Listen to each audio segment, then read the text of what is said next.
لله رب العالمين.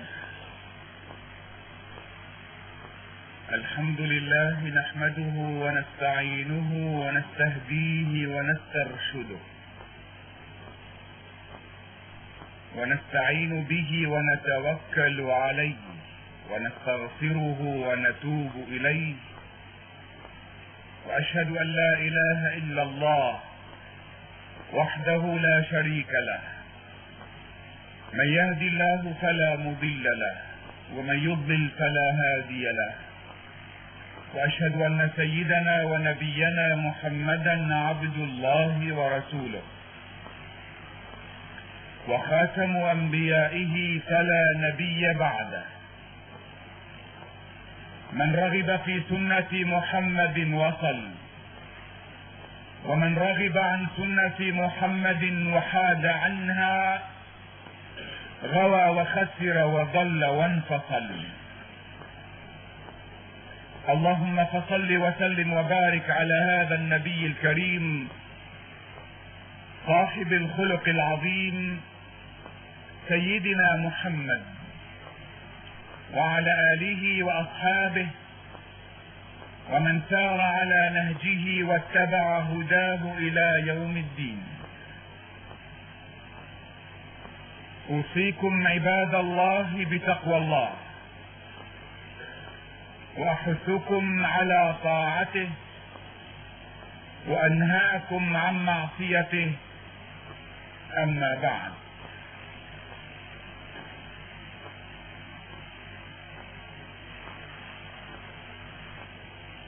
أيها الإخوة،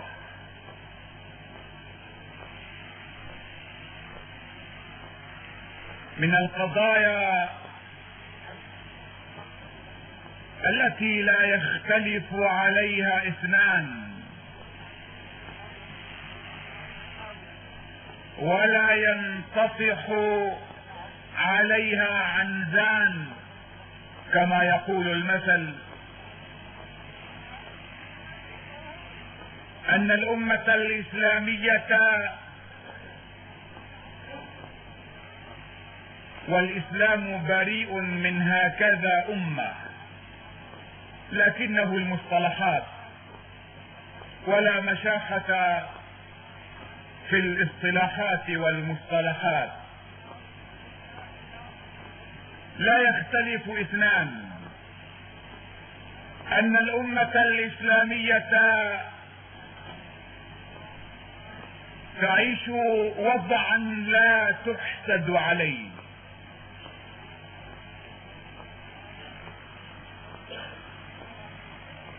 تبدو الآن غارقة في بحار من الفتن والشدائد،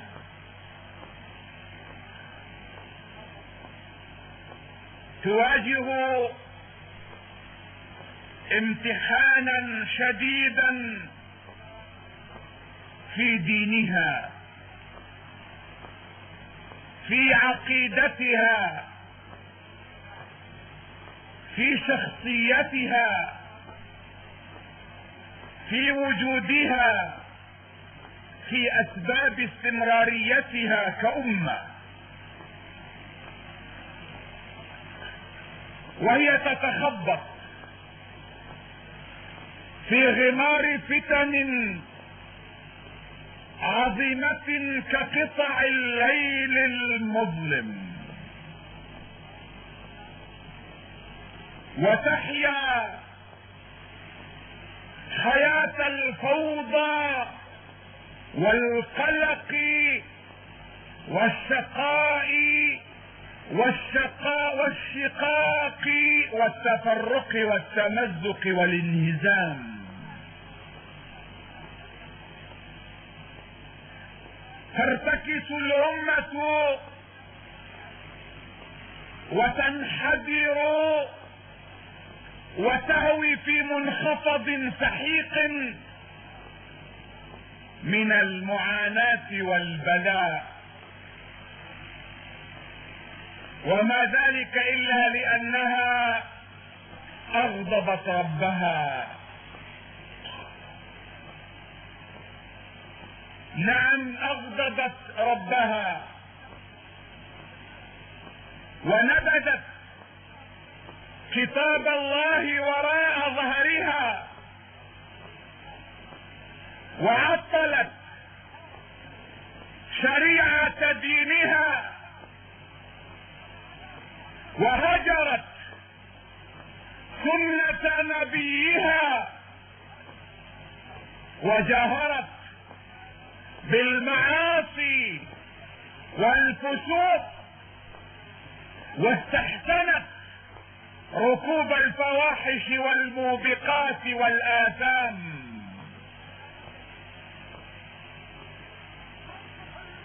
وأمتنا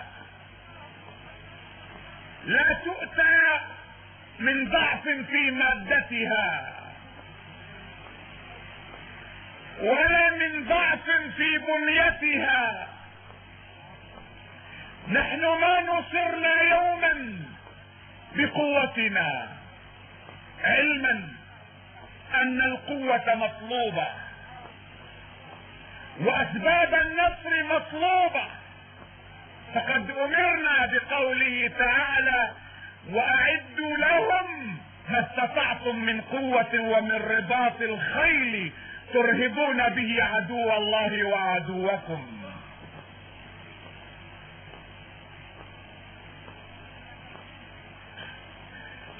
نحن امرنا ان نتعاطى الاسباب. يوم ترك الرجل ناقته في الفلاة متوكلا على الله علمه النبي صلى الله عليه وسلم ان يتعاطى الاسباب، فقال له: اعقل وتوكل. لسنا بذلك نهمش الاسباب، لكن الذي يثبته التاريخ بالرغم من اسبابنا، بالرغم من قوتنا، ما انتصرنا يوما باسبابنا وقوتنا، لان الاعداء دائما كانوا يتفوقون علينا عددا وعدا. نحن لا نؤتى من ضعفنا في قوة مادة، لا نؤتى من قلة اسلحتنا، انما نؤتى من علاقتنا مع ربنا. ولذلك قال الفاروق سيدنا عمر الذي قال فيه رسول الله صلى الله عليه وسلم: لو كان نبي بعدي لكان عمر. عمر الذي يقول فيه رسول الله صلى الله عليه وسلم: ان في امتي محدثون، في امتي ملهمون يؤتون الحكمة، ان في امتي محدثون وان عمر منهم. عمر يقول لقواده على ارض الميدان: اتقوا المعاصي، احذروا المعاصي اكثر من حذركم من عدوكم، فانما تنصرون بطاعتكم لربكم ومعصية عدوكم. فاذا استويتم في المعصية كان النصر لهم، لانهم اقوى عدة واكثر عددا منكم. اذا نحن نؤتى من علاقتنا مع ربنا، وهذا ما كان رسول الله صلى الله عليه وسلم يحذرنا منه. اياكم ان تقطعوا العلاقة مع ربكم، تسيئوا التعامل مع باريكم.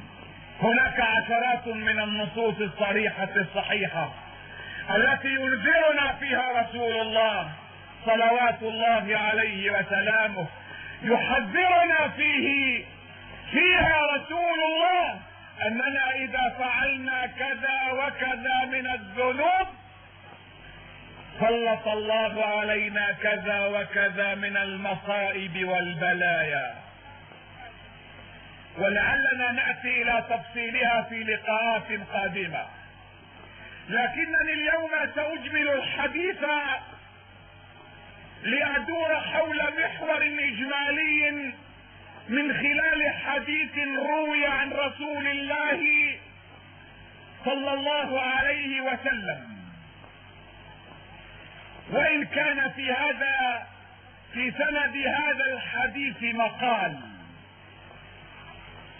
لكنني أتعمد أن يكون هذا الحديث محورنا، لأنه جامع لكثير من الآفات،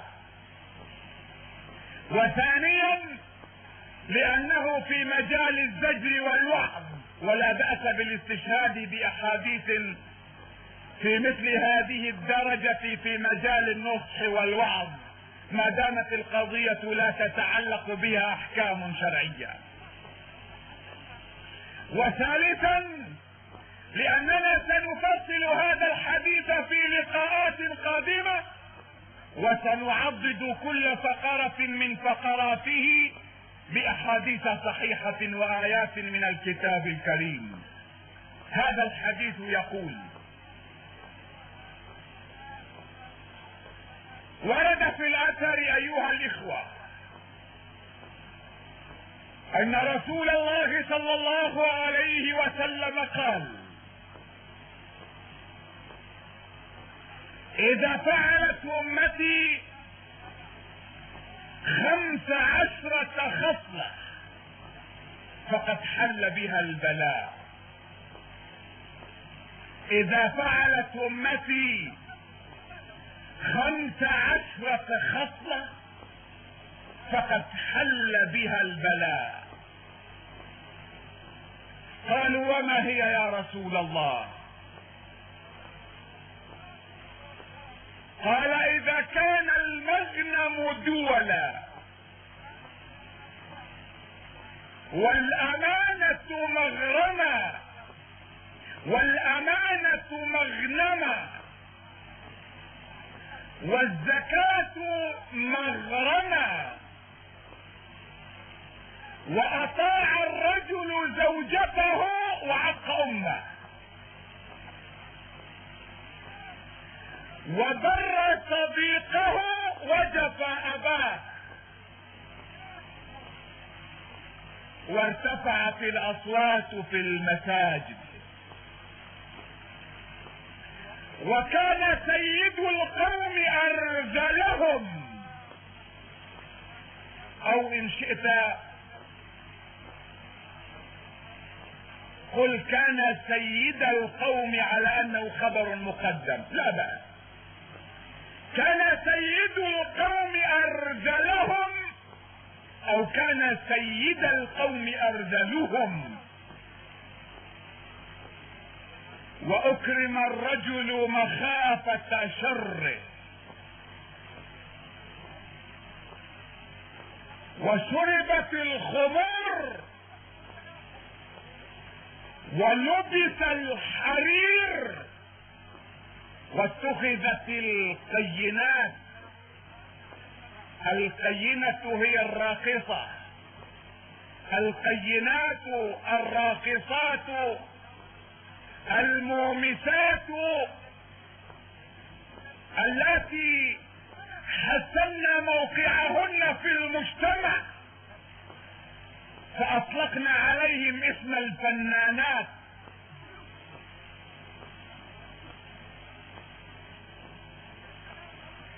واتخذت القينات والمعازف، ولعن آخر هذه الأمة أولها.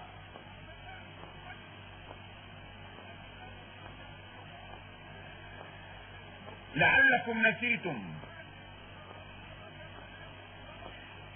إذا كان المغنم دولا، والأمانة مغنما، والزكاة مغرما، وأطاع الرجل زوجته وعق أمه، وبر صديقه وجفى أباه، وارتفعت الأصوات في المساجد، وكان سيد القوم أرذلهم، وأكرم الرجل مخافة شره، وشربت الخمور، ولبس الحرير، واتخذت القينات والمعازف، ولعن آخر هذه الأمة أولها، فليرتقبوا عند ذلك ريحا حمراء أو خسفا أو مسخا.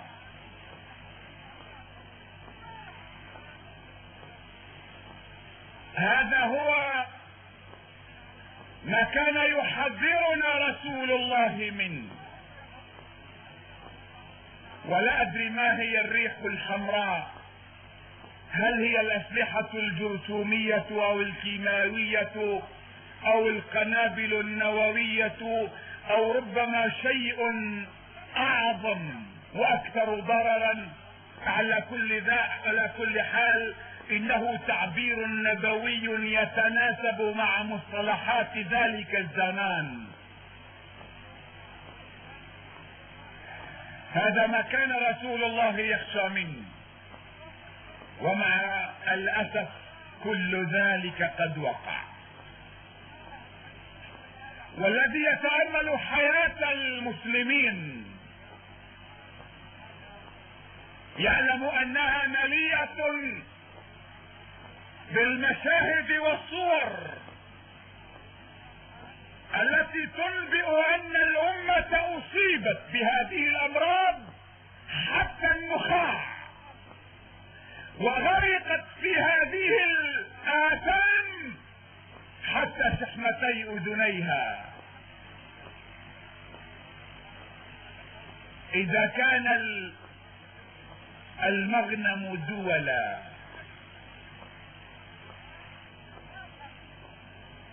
سنتحدث في جمعات قادمة عن كل فقرة من هذه الفقرات، لكنني فقط سأشرح لكم على عجل هذه الفقرات لأحكمكم، لأسألكم، لأتخذ منكم شهداء. احكم أنت، هل هذه الخصلة موجودة أم لا؟ أما التفصيل ففي لقاءات قادمة إن أحيانا الله ويسر ذلك،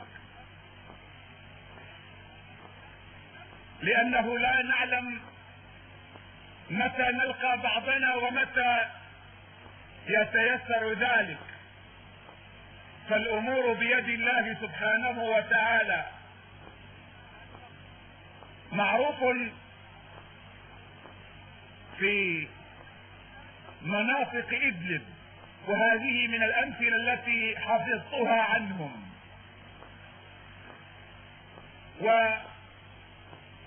ولتطرية الموضوع بعد هذا الخوف وهذا الحزن الذي انتابنا من سماعنا لهذا الأثر، أنقل لكم القصة كاملة وبشكل مختصر. يقولون إن الرجل قال لزوجته: غدا إذا لم يأتي المطر سنعمل على الفدان في البرية، وإذا جاء المطر سنعمل على النول في الدار. فقالت له الزوجة: يا رجل قل إذا الله يسر. قال: ما بدي الله يسر ولا ما يسر، الموضوع لا يحتمل إلا خيارين: إن جاء المطر عملنا على النول في الدار، وإن لم يأتي المطر عملنا على الفدان في الأرض. كلما قالت له الزوجة: يا رجل قل إذا الله يسر، يقول: ما بده الله يسر ولا ما يسر، هو ما بده إلا واحد من الاثنين. في الليل جاءه الأمن وأخذوه من نص الليل، ما عاد إلى بيته إلا بعد 3 أشهر. وفي منتصف الليل يطرق الرجل الباب، تقول زوجته: من الطارق؟ فيقول زوجك: إذا الله يسر. لأنه ما نعلم، أنا الآن زوجك، لكن من هون حتى تفتح الباب يخلق الله ما لا تعلمون. ولا تقولن لشيء إني فاعل ذلك غدا إلا أن يشاء الله. إذن التفاصيل في لقاءات قادمة إذا الله يسر. أما الآن فنحن في صدد إجمال الفقرات. إذا كان المغنم دولا، أي إذا كانت المغانم الدنيوية والمكاسب المادية والخيرات والأموال والثروات كلها في يد حفنة من الشعب، في يد جماعة من الناس، بين يدي أشخاص معدودين يتداولونها فيما بينهم من أجل أن يحتكروا خيرات الشعوب ويذلونهم ويسخرونهم من أجل مصالحهم. أن يكون المغنم دولا، أن تكون الغنائم دولا، أي شيئا يتداوله فيما بينهم أشخاص معدودون. أنا لا أقول هل هذا وقع أم ما وقع، فالمسلمون يعرفون ذلك، والناس الذين لهم آذان يسمعون وأعين يبصرون يعلمون أن عامة المسلمين محرومون من خيراتهم، من ثرواتهم. دعك من النفط، فالنفط في أيدي أمينة بين يدي حكام قاتلهم الله. يوم قال الشاعر قولته أظن أنه ظلمنا، نحن الشعوب لا خيار لنا، لا نحل كما يقولون كالعظمة، لا نحل ولا نربط. إذا الشاعر ظلمنا يوم قال شعب إذا ضرب الحذاء برأسه صاح الحذاء بأي ذنب أضربوا. يعني الحذاء صار يخجل من هذا الضرب، يعني ما لقيت غير هالرز ضربتوني فيهم. الحقيقة هذا ظلم للشعوب، لأن القرارات لم نتخذها نحن، لكنه كان ينصف. لو قال حكام لو ضربت رؤوسهم بالنعال صاح النعال نعلوا بأي ذنب اضربوا. والدليل على ذلك هذه القمم التي وقعت والتي رأيتم كيف أعداؤنا، أعداء ديننا، أعداء شعوبنا، بغض النظر عما إذا كان اليوم شريحة منا قد تقاطعت مصالحنا معهم أم لا، على المدى البعيد هؤلاء أعداؤنا الاستراتيجيون في هذه القمم التي صنعوها بأيديهم واستدعوا إليها حجارة شطرنجاتهم وأملوا عليهم أوامرهم. مع احترامنا للشعوب الذين هؤلاء هم حكامهم، فليسمحوا لنا إذا قلنا لهم حكام إذا ضرب الحذاء برؤوسهم أو برأسهم صاح الحذاء بأي ذنب أضربوا. هل المغنم أصبح دولا؟ هذا ما لا نعرفه ربما، لكن الآخرين يعرفون أن ما يزيد على 80% من الشعوب المسلمة هم فقراء،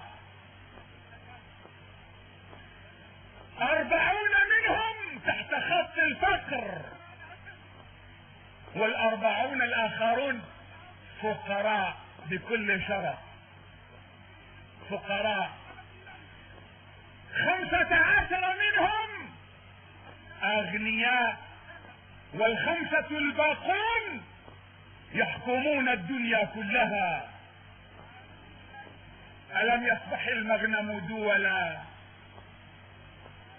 لقد فسد دين الناس، وانقلبت المفاهيم الدنيوية بناء على هذا الأساس.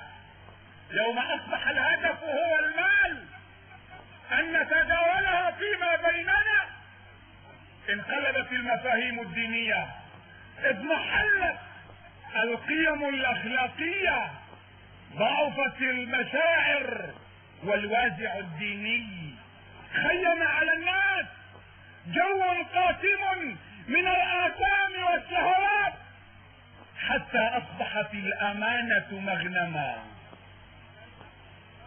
أصبحت الأمانة غنيمة، من يظفر بها يأخذها، الناس يتسابقون إليها، كما يقولون قالوا للحرام احلف قال أجل فرج. أصبحت الأمانة مغنما. أما الزكاة فقد صارت جزية، صارت غرامة، صارت ضريبة تعسفية، كأننا نقطعها من جلدنا، لأننا نبني حساباتنا على أساس المادة. 100 ذهبت منها 10، بقي لدي 90، إذا المال نقص. هذه حساباتنا المادية. أما حسابات الله الذي تعهد أن يبارك في صحتنا، في أولادنا، في عزنا، في جاهنا، في مطعمنا، في ملبسنا، في مشربنا، بحيث تكون معافا في بدنك، فلا تصرف السنة كلها ليلة واحدة. نعم دفعت 10 ليرات زكاة، لكنك ما دفعت ليلة على صحتك. أما الذي حبس هذه 10 فربما دفع 100 على صحته، وربما دفع 1000 لأنه علق مع أناس آخرين علق ربنا يسترنا منها.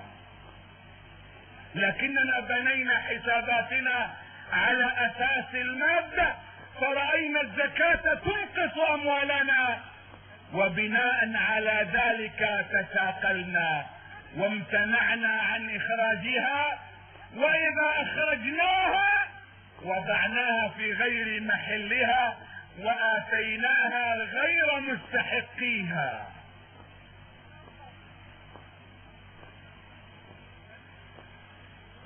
أما صلة الرحم فحدث ولا حرج، من بابها إلى محرابها إلا ما شاء الله،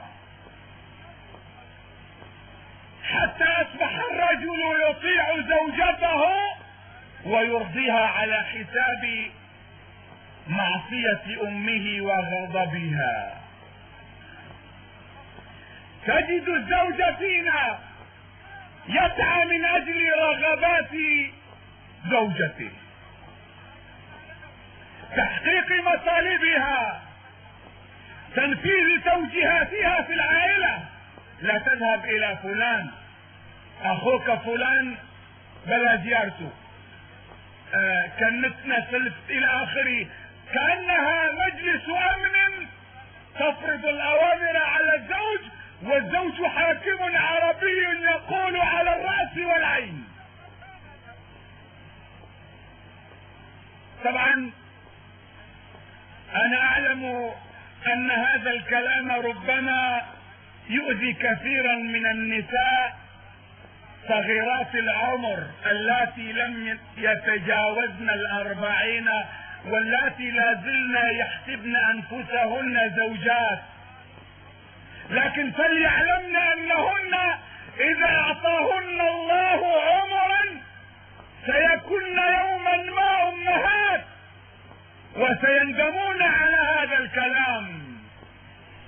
يسعى الواحد منا في إرضاء زوجته،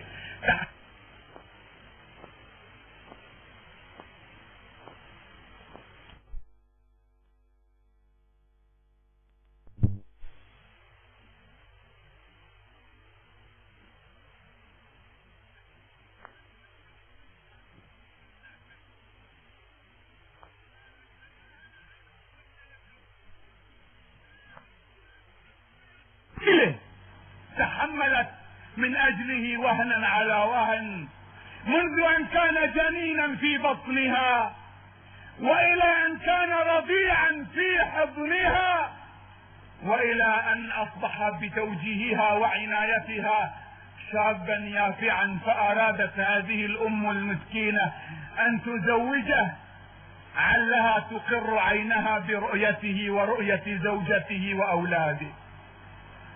فتناسى الرجل كل ذلك وانشغل بشهوات آنية، وأنساه الكلام المعسول الذي تدربت عليه الفتاة في بيت أمها. كيف تصطادي زوجك، كيف تحرضيه على أمه، درس تتعلمه مع الأسف المرأة في بيتها، بدل أن تتعلم حسن الأخلاق كيفية التعامل مع الحماة، تتعلم كيف تقتطع جزءا من هذه الأسرة وتستفرد بهذا الزوج. وهكذا بالنسبة للآباء، تجد الشاب رقيقا لطيفا حكيما أديبا لبقا مع أصحابه وإخوانه ورفاق دربه، لكنه ما أن يلتقي بأبيه إلا تجده نمرا لا يحاكى، فظا غليظا لا يتحمل كلمة واحدة، بينما رفاقه يسبونه يشتمونه في عرضه في أمه وأبيه في نسبه وهو يضحك في وجههم. لكن أباه يوم يقول له إن هذا منك قلة أدب، يقول أنا لست طفل البارحة، أنا رجل أمامك. يبر صديقه ويجفو أباه. وارتفعت الأصوات في المساجد، تحولت المساجد إلى منتديات ومقاهي يتبادل الناس فيه الغيبة والسب والشتم، وترتفع الأصوات في كثير من مساجدنا بغير ذكر الله، بل ربما لو استمعت إلى كثير من المسلمين فتجدونهم في بيت من بيوت الله يتحدون الله فيذكرون غير الله، يسمون غير الله بالمتصرف على الإطلاق في بيت الله. على الأقل يا رجل استحي منه انت في بيته، يعني براك بيته قل ما تشاء، لا، في بيت الله يقولون عن الرجال انه المتصرف على الإطلاق، ويرفعون أصواتهم بقولهم عن رجل هو نور السماوات والأراضين. نحن قلنا إن الله في القرآن إن الله نور السماوات والأرض، فما طاب لهم ذلك ووجدوا المصطلح ضيقا عن مقام هذا الرجل فقالوا نور السماوات والأراضين. المهم ارتفعت الأصوات في المساجد في غير ذكر الله، هذا أيضا تحقق. ماذا بعد ذلك؟ هل أصبح سيد القوم أرذلهم؟ إن أكدنا هذه النقطة قالوا دخلتم في قضية سياسية، لكن الحقيقة أن سيد القوم أرذلهم. استقرئ، حاول أن تبحث في مجتمعاتنا، في قطاعاتنا الدينية، قطاعاتنا الاجتماعية، قطاعاتنا المالية، قطاعاتنا السياسية. من هو سيد القوم؟ من هو الذي يتصرف في القرية؟ من هو زعيم الحي؟ في أي بلد من بلاد المسلمين، في أي قطعة من قطاع أرض من قطع أراضيهم من الذي يقود السفينة في هذا الحي او ذاك؟ لعلنا بغنى عن هذا الحديث. على كل حال، هل هذه الخصلة تحقق؟ لنا لقاء معها إذا الله يسر. وأكرم الرجل مخافة شره. الطيبون اللينون أصحاب الأخلاق الكريمة الناس يدوسونهم، الذين يعرفون حدودهم. يقول إني امرؤ صائم، إني أخشى الله، لئن بسطت إلي يدك لتقتلني ما أنا بباسط إليك يدي لأقتلك، إني أخاف الله رب العالمين. الذين يقولون هذا القول لا قيمة لهم عند الناس. من هذا؟ حسن. خلوا بلا حسن ده لما درويش وما يأذيه، ممكن تدوس عليه وتدوس على عرضه وعلى شرفه وعلى كرامته. افعل به ما تشاء. رجل كريم، هو كريم ونحن نستاهل. عفو، الرجل محسن وصفي يصفح. اما ذاك الرجل القذر القاسي الفظ الغليظ الذي امتلك على غفلة من الناس، احتال عليهم، امتلك بعض اسباب القوة فاصبح يسرح ويمرح في المجتمع كما يشاء. هؤلاء الناس يسبحون بحمده، يقومون له، يفعلون له ما يشاء من محاريب وبيوت، يخضعون له، يسجدون له، يتلقون اوامره بالتنفيذ. اذا سألتهم لما الا تعرف هذا الرجل؟ يقول بلى، ولكن يا هذا يؤذي، هذا شرير. واكرم الرجل مخافة شره. شربت الخمر، لا ادري ان الخمر اليوم له في كل بلد من بلاد المسلمين سوق، وله في كل سوق حوانيت، وله في كل مطعم وفندق ركن. بل ان المطاعم والفنادق في بلادنا لا تأخذ مرتبة النجوم الخمسة الا اذا كان فيها الخمر. جهز فندقك بكل المواصفات، فقط لا تدع فيها حانوتا للخمر، لن تمنح درجة النجوم الخمس، لانك لم تشرف اسمك ولم تشرف تاريخك بهذا الشراب الذي به تشتري عقول الناس، ونحن بحاجة الى ان نسلبهم عقولهم. نحن نريد ان نجننهم وانت تحرمنا من هذه الفرصة. هذا الخمر الذي به يشتري الناس الجنون ويبيعون عقولهم بأبخس الأثمان. هل شربت الخمر؟ هل لبس الحرير؟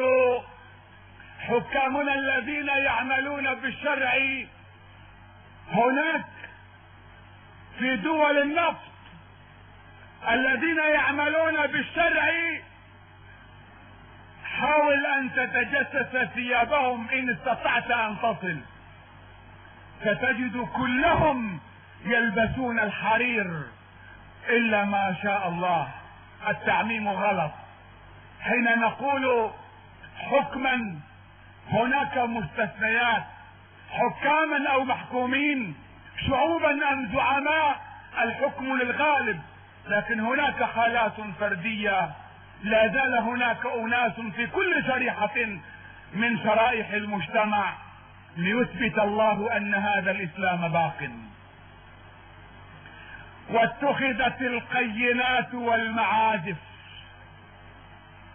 لا اقول هل عندنا قينات، لعلكم، لا اقول اذا مررتم بمرقص، لا اقول اذا مررتم بناد ليلي كما يقولون، حاول ان تمر في مدننا الكبيرة بمسجد، انتبهوا ماذا اقول، بمسجد من مساجدنا المرموقة، ستجد في لوحة اعلاناتها او في الشارع الذي المسجد عليه لافتة كبيرة يقولون فيها بمناسبة حلول شهر رمضان المبارك ندعوكم الى حفلة ساهرة تحييها الفنانة والمطربة والراقصة فلانة. هل انا وحدي رأيتها ام انكم ايضا؟ انتبهوا كيف يحقرون دينكم امام المسجد وبمناسبة حلول شهر رمضان المبارك يقيم الملهى الفلاني او الفندق الفلاني حفلة ساهرة تحييها الراقصة فلانة والمغنية فلانة وما ادري حبيبة الشباب فلانة. على كل حال، والاخيرة ولعن اخر هذه الامة اولها،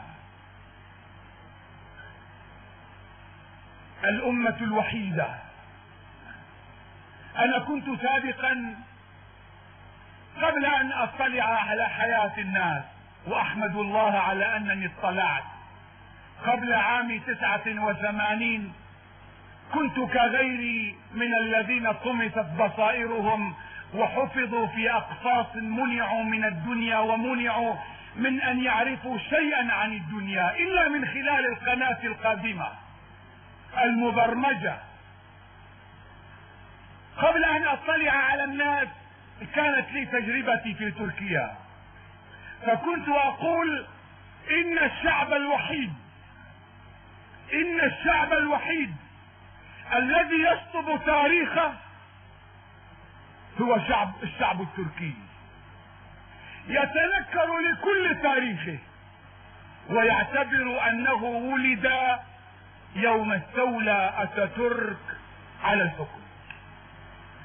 اما كل ذلك التاريخ، كل تلك العلاقة يوم حكم سلاطينهم اقاصي الدنيا من شرقها الى غربها، محوه بجرة قلم وتنكروا لهذا التاريخ. لكنني بعد ان اطلعت على احوال المسلمين وآرائهم ومذاهبهم وطوائفهم، وجدت ان هذه ليست حالة خاصة بالاتراك، انها حالة عامة في المسلمين، وقد تحقق ما قاله رسول الله وحذرنا منه: ولعن اخر هذه الامة اولها. على رؤوس الاشهاد، عبر الاذاعات والتلفاز، في المجلات والصحف، في المساجد والميادين، يشتم اصحاب رسول الله ويلعنون.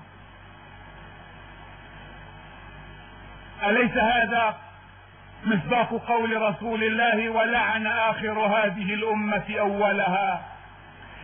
الكثير من المسلمين يوم يذكر عندهم الصديق أبو بكر رضي الله عنه يقولون قاتله الله، وكذلك عمر وعثمان وعلي وأبو هريرة وغيرهم من قادة أصحاب رسول الله صلى الله عليه وسلم ورضوان الله عليهم أجمعين. والمسلمون يسمعون وكأنهم يتحدثون عن فيديل كاسترو أو زيد أو أي شخص آخر، بينما لو تحدثت أمامه عن شيخه لأقام الدنيا وما أقعدها. جرب، حاول، قل له. وأريد منكم جميعا أن تدخلوا في هذا الامتحان وبعدالة وإنصاف. قل له يا هذا المسلمون ما شاء الله لم يخفوا شيئا في التاريخ، رووا لنا كل شيء. يا أخي ما ظنك بأبي بكر فعل كذا، وعمر فعل كذا، وعثمان أتى، وعلي حاشاه قام بالفعلة النكراء، وأبو هريرة كذب على رسول الله، وهو يسمع إليك وكأن الكلام لا يعنيه. قل له بالمناسبة إن شيخك أخطأ في الفتية، لا تقل له أذنب، لا تقل له عصى، لا، قل إنه أخطأ في الفتوى التي أفتاها وقال كذا وكذا، ستقوم الدنيا ولا تقعد. يلعن والمسلمون ساكتون. لكنك لو أسأت من طرف خفي إلى الجيل الجديد، إلى الذي مر قبل 10 سنوات أو 5 سنوات أو 100 سنة، ربما وقعت مجزرة بين المسلمين. ألم يلعن آخر هذه الأمة أولها؟ قل لأي واحد منهم قال الله وقال رسوله وقال أبو بكر وقال عمر وقال الشافعي وأبو حنيفة، سيقول لك وما شأن لنا بهم، لقد علمنا أبونا أو شيخنا أو أستاذنا ومعلمنا غير ذلك. ولو اضطر أن يتنكر ويتمرد ويلعن لفعل. إذا لعن آخر هذه الأمة أولها. ما الذي نرتقب؟ يقول عليه الصلاة والسلام: فليرتقبوا عند ذلك ريحا حمراء أو خسفا أو مسخا. ريحا حمراء، سموما، مبيدات، أسلحة فتاكة، أسلحة دمار شامل، تحرق الأخضر واليابس، تقضي على الحرث والنسل، تنهي الزرع والضرع، تقضي على العقل والعصب. وفوق ذلك فلينتظروا خسفا أو مسخا أو زلازل أو أعاصير أو فيضانات أو حروق أو حروب مدمرة.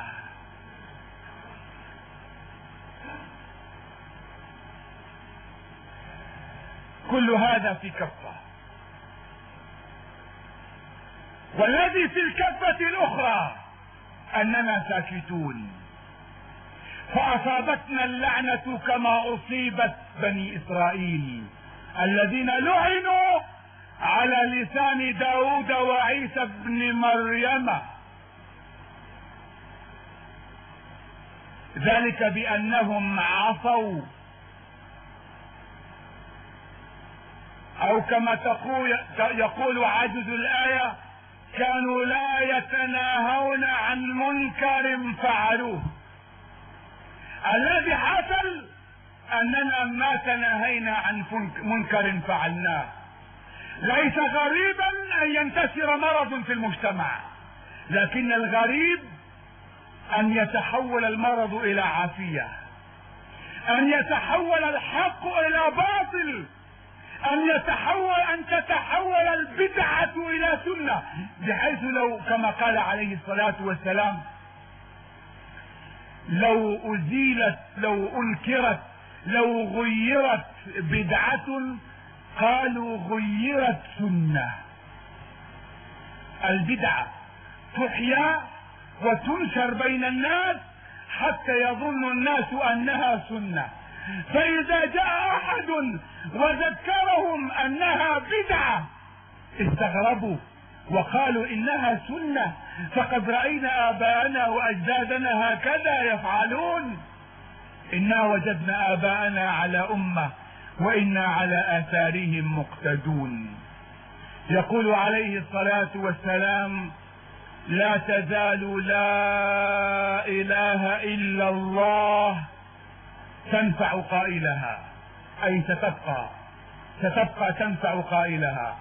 لا تزال لا اله الا الله تنفع قائلها وتدفع عنهم البلايا والنقم ما لم يستخفوا بحقها. قيل وما الاستخفاف بحقها يا رسول الله؟ قال اذا فعلت معاصي الله ولم تغير ولم تنكر، او كما قال عليه الصلاة والسلام: اقول قولي هذا واستغفر الله.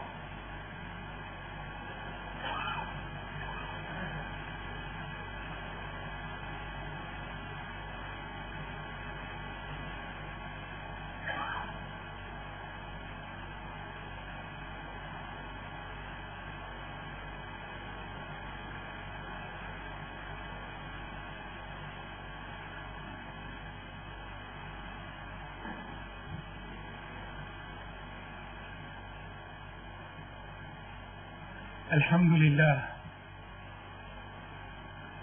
والصلاة والسلام على سيدنا محمد رسول الله وعلى آله وأصحابه ومن والاه.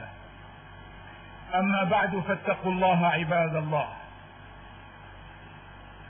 واعلموا أن خير الحديث كلام الله، وخير الهدي هدي محمد رسول الله، وشر الأمور محدثاتها، وكل محدثة بدعة، وكل بدعة في دين الله ضلالة، وكل ضلالة في النار.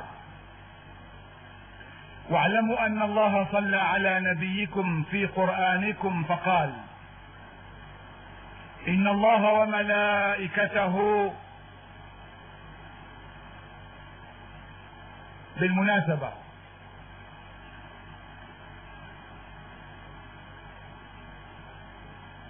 كان من شأن النبي عليه الصلاة والسلام كلما خطب أن يحمد الله ويصلي على رسول الله ويوصي الناس بالتقوى والخوف من الله، ويعلمهم أن خير الحديث كلام الله، وخير الهدي هدي محمد رسول الله، وشر الأمور محدثاتها، وكل محدثة بدعة، وكل بدعة ضلالة، وكل ضلالة في النار. يعني كان النبي عليه الصلاة والسلام يشربها أصحابه كما تقولون مثل ألم نشرح. لو سألت المسلمين، وقلنا الحكم للأغلب، لو سألت خطباءنا قول النبي عليه الصلاة والسلام: خير القول قول الله، وخير الهدي هدي محمد، وشر الأمور محدثاتها، وكل بدعة إلى آخره، حديث صحيح أم ضعيف؟ يقول: بل هو حديث صحيح في البخاري ومسلم وكل كتب الصحاح.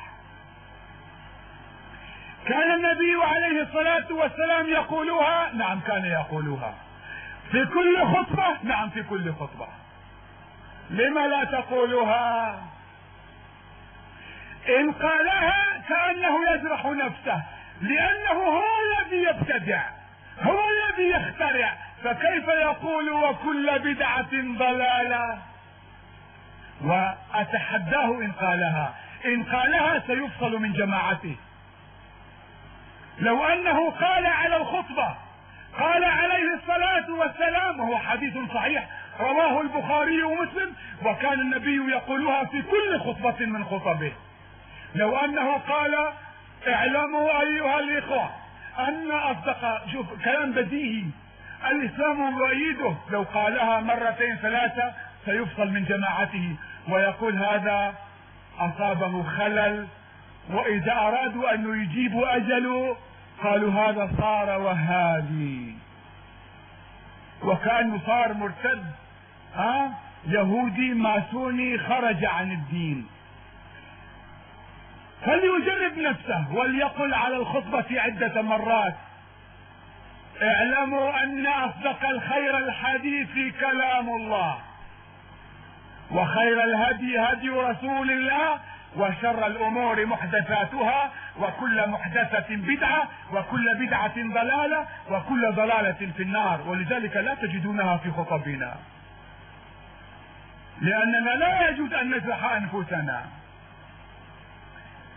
واعلموا ان الله صلى على نبيكم في قرآنكم فقال: ان الله وملائكته يصلون على النبي يا ايها الذين امنوا صلوا عليه وسلموا تسليما.